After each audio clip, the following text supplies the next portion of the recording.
ಅದಕ್ಕೆ ಅಂದ ಅಂದ ಚಂದ ಅವಳ ಅಂದ ಒಳಗೆ ಅಡಗಿರೋದ್ರಿಂದ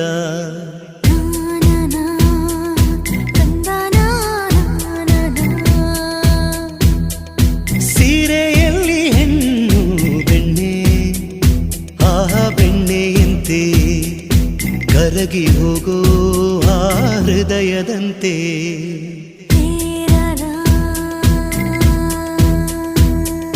ಹಣೆಯಲ್ಲಿ ಸಿಂಧು ಅಂದದ ಬಂದು ಕಣ್ಣಲ್ಲಿ ಕಾಡಿಗೆ ರುಚಿಯಾದ ಅಡಿಗೆ ತಿಂದು ದೇಗೋ ಹೃದಯಕ್ಕೆ ಹೆಣ್ಣಿನ ಅಂದವೇ ಮದುವೆಯ ಭೋಜನವಂತೆ ಮದುವೆಯ ಭೋಜನವಂತೆ